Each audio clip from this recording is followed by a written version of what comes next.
Good morning, my friends. Welcome back. As you can see, we have work to do. I am headed to the cut flower garden and we're going to cut every flower. I'm talking to every flower that is in bloom. It is being cut and it is going in these buckets because I have a very, very, very special event today. It is my cousin's daughter. She is getting married. And today is her shower. And she has requested for her bridal shower that it be the day before the wedding. And instead of it being a bridal shower, it's a flower shower. A flower shower. Can we have this be a thing? She's planned a really, really beautiful wedding at home, picnic style, blankets out on the lawn, kids running everywhere, just beautiful, beautiful home wedding. And we've kind of been texting over the last couple months and she's like, I just want every flower. I want dahlias, I want sunflowers, I want zinnias, like anything and everything. And so we're going to go down. I haven't been down there in a couple days and we're just going to see what's available. There's so much good stuff. We've also been talking about like her bridal bouquet. And even though it's been really hot temperatures, I have some incredible sweet peas and I've offered them to her as a bridal bouquet, only if she wants them. And she did say yes. So I may be making a bridal bouquet today. So come along. We're going to head down there and I'm going to fill all of these buckets. And by the way, you're going to notice I have several sizes. This is my big kahuna bucket.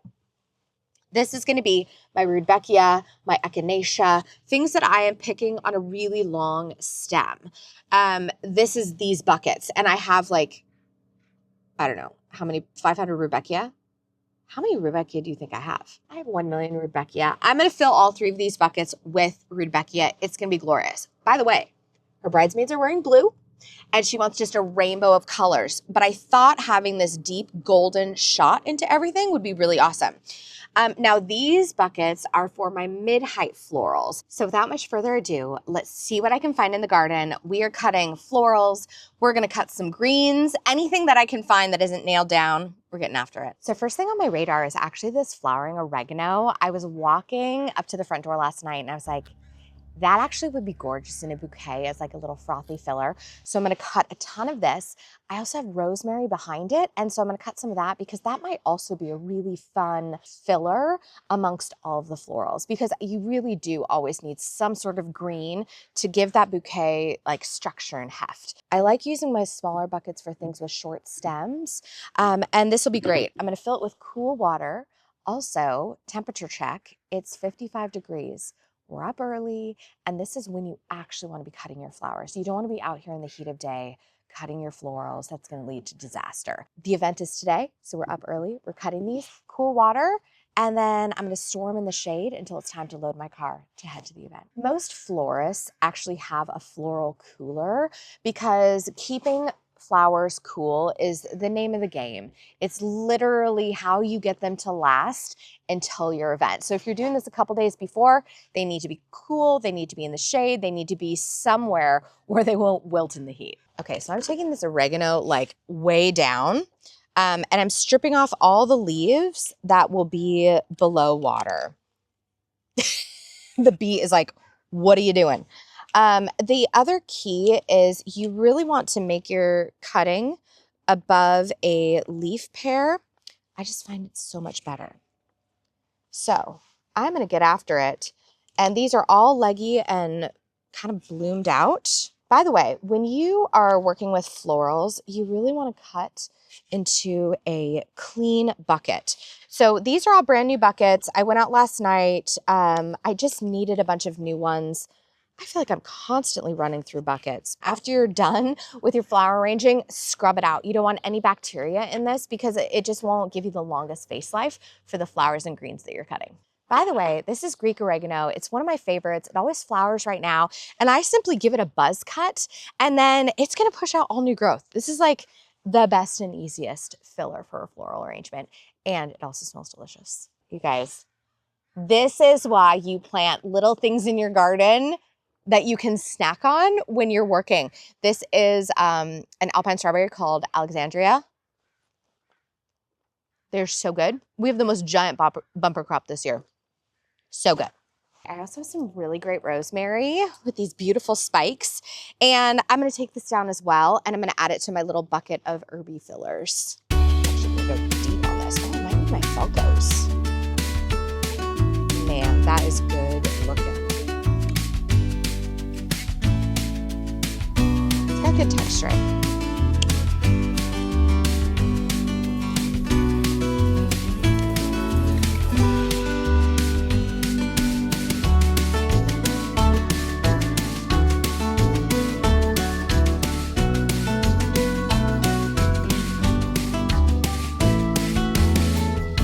Welcome to, I feel like a little shown part of my front garden.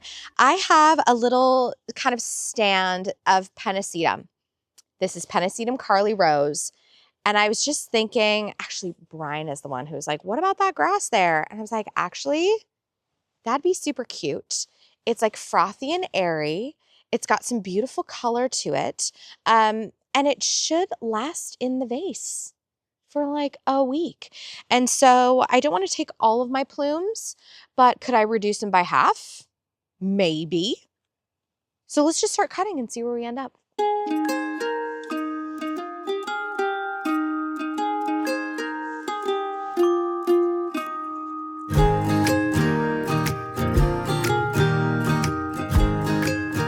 Welcome to another little shown area. This is my Echinacea White Swan. I started this from seed like 3+ years ago. I've also like moved it several times, and I love this. What I love about White Swan is sometimes you get these really interesting petal formations. I think she's really gonna dig on the White Swan. And then I'm also gonna head over to my Echinacea Papuria and cut that as well, because those are looking fantastic. It'll just push out all new blooms, so I'm not even worried about it.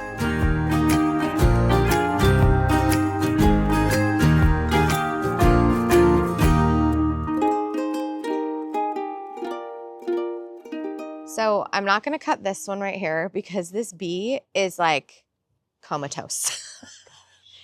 He is not moving. And so I'm probably going to selectively remove some of these. Some of these petals don't look the best, but I think coming in here and cutting some of these super deep, I mean, they are so gorgeous. They're so gorgeous. You know, I've actually never cut echinacea when it's been budded before. Has anyone ever done that? I kind of wonder how it will last in a vase.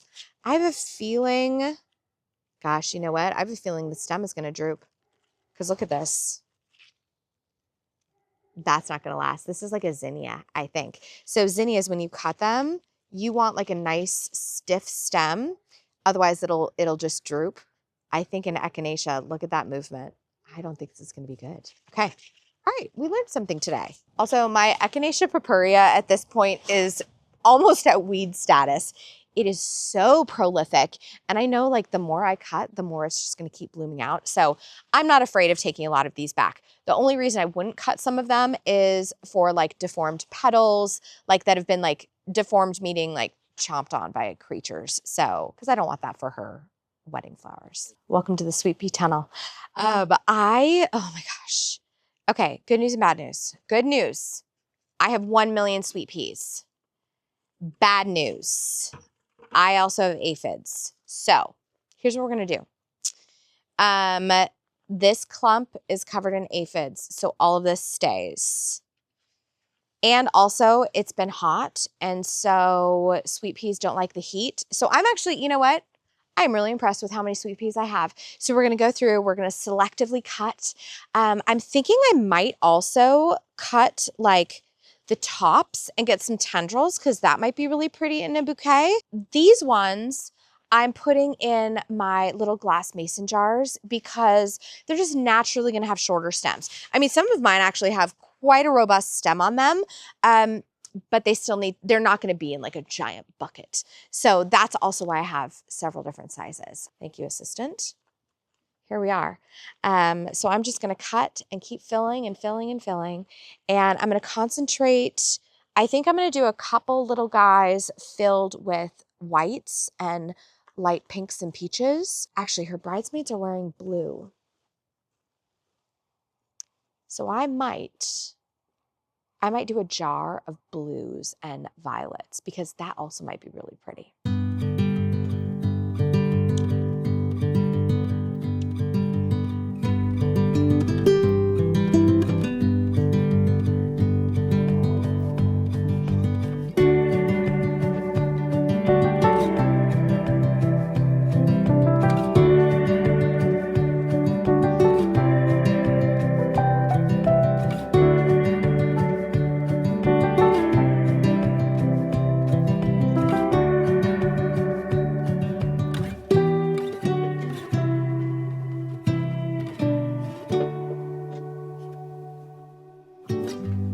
So all in all, not a bad sweet pea harvest. One thing I'm noticing is that as the temps get hotter, my stem length actually appears to be a bit shorter.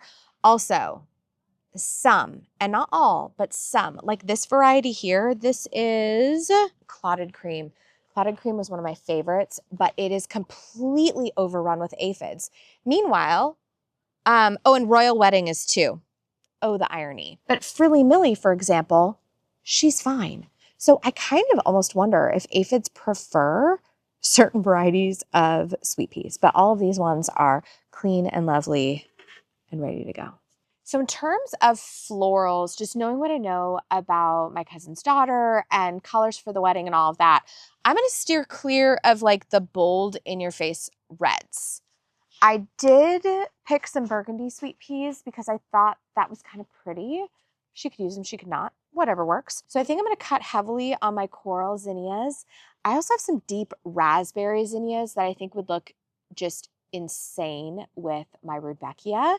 I'm just going to set you up and I'm going to literally, we're cutting all of this. Oh, and by the way, when you're cutting zinnias, if you come in here, like, do you see how this is just flop city? Versus this guy, when I do this, it's a very firm stem. This is what you want to cut. This means do not cut me. I will flop over immediately. Oh, and cut deep.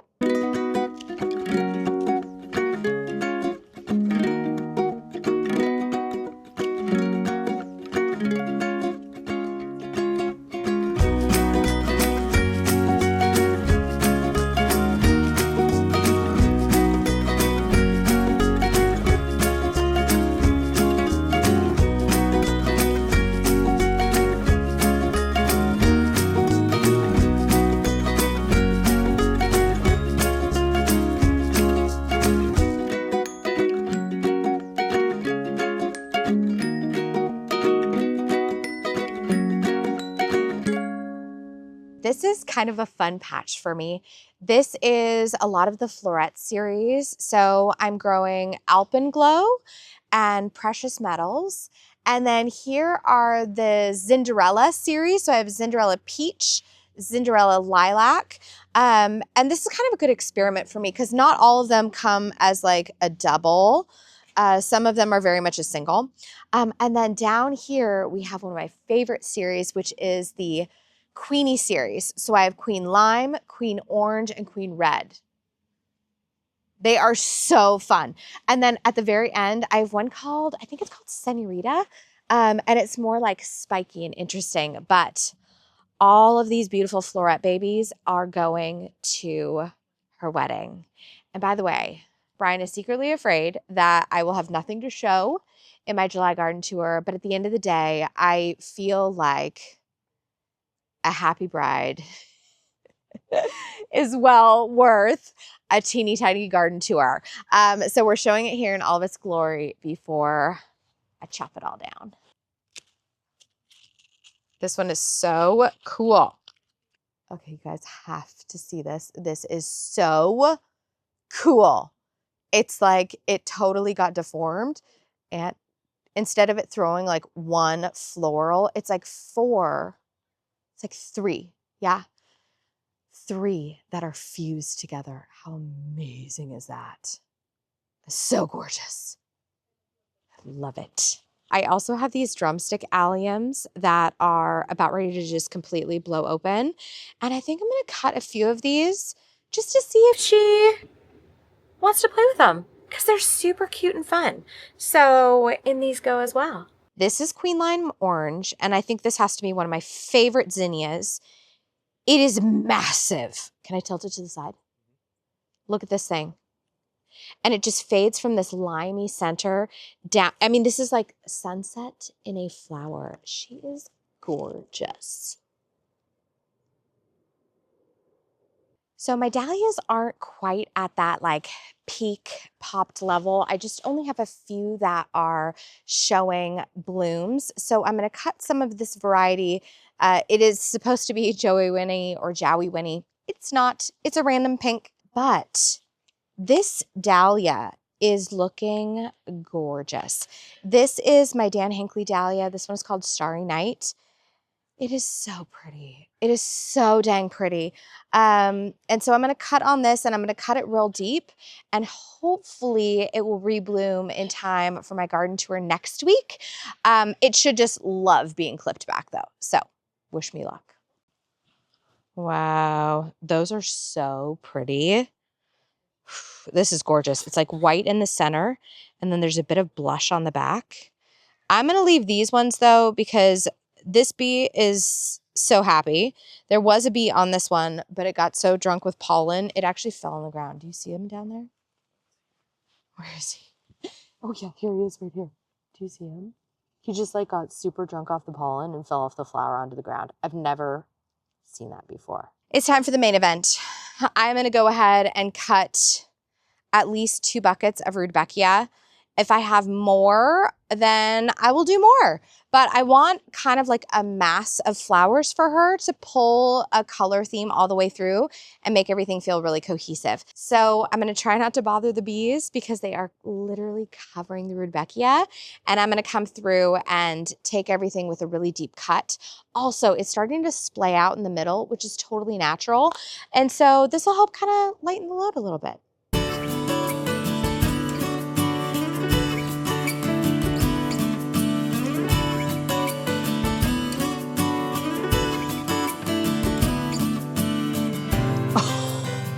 There's still a bee on here.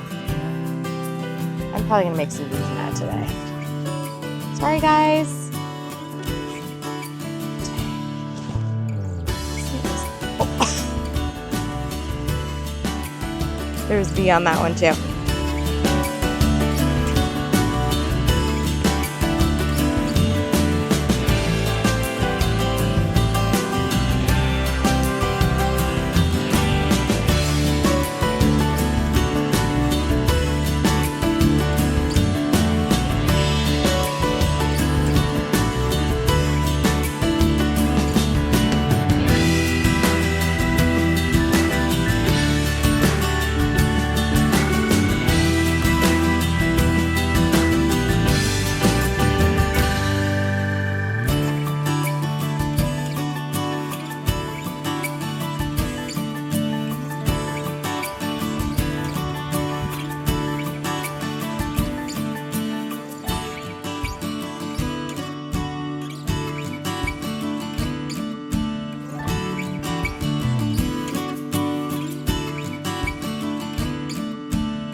You know, I've grown a lot of cut flowers and have given away for various things.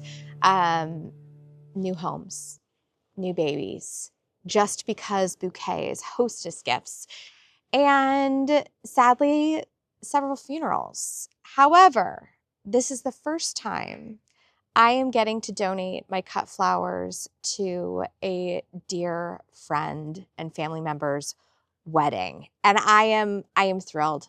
I think, well, I hope this brightens their wedding day. I hope it echoes that just casual family and friend-filled picnic that they are dreaming of. And I'm off to a flower shower. I will see you in the next one. And in the meantime, as always, say hello to your garden for me. The bride and her new husband have graciously shared a few little images of the gorgeous florals that were created at the flower shower and are now just absolutely decorating the entire landscape.